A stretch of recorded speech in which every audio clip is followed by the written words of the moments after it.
14ই December অন্যায় রায়ের প্রতিবাদ করতে গিয়ে নির্মমভাবে আমাদের ভাইদেরকে পুলিশ এবং আওয়ামী পেটুয়া বাহিনী নির্মমভাবে গুলি করে খুন করেছিল। সেদিন শহীদের লাশের পাশে আমরা যেতে পারি নাই। সেদিন কোম্পানিগঞ্জে এক ভীতিকর পরিস্থিতি সৃষ্টি করা হয়েছিল।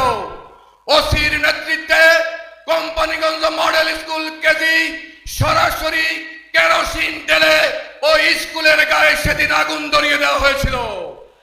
সেদিন আমাদের আহত যোদ্ধাদেরকে আমরা হাসপাতালে নিতে পারি নাই। সেদিন কোম্পানিগঞ্জের অলিতে গলিতে পুলিশ সন্ত্রাসীদের নেতৃত্বে আমাদের নেতা কর্মীদেরকে বাড়ি ঘরে থাকতে দেওয়া হয় নাই। সেদিন কোম্পানিগঞ্জে এক ভীতিকর অবস্থার সৃষ্টি হয়েছিল, এক ভুতুড়ে নগরীতে পরিণত হয়েছিল কোম্পানিগঞ্জ। কি অপরাধ করেছিলাম আমরা? আমরা আব্দুল কাদের মোল্লার অন্যায় রায়ের প্রতিবাদ করেছি। বাংলাদেশের আন্তর্জাতিক অপরাধ ট্রাইব্যুনাল আজকে মিথ্যা প্রমাণিত করে আমাদের এটিএম আজহারুল ইসলামকে খালাস দিয়েছে, ঠিক কিনা? এর দ্বারা প্রমাণিত হয়েছে তৎকালীন আইসিটি আন্তর্জাতিক যে আমাদের ভাইদের বিরুদ্ধে ফাঁসির রায় দিয়েছে, এটা মিথ্যা প্রমাণিত হয়েছে, ঠিক কিনা?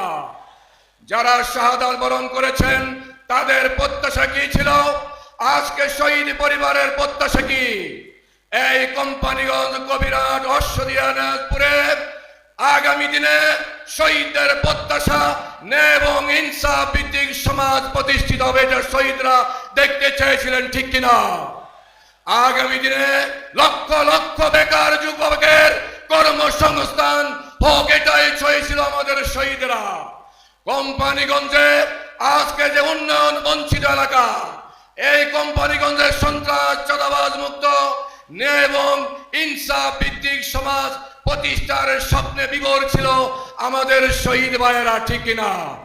আজকে আমরা শহীদের সাথীরা যারা বিগত 17 বছর শহীদ হয়েছি, জেল জুলুম খেলেছি, চোখ হারিয়েছি, পা হারিয়েছি, কিন্তু অন্যায়ের কাছে আমরা আপোষ করি নাই।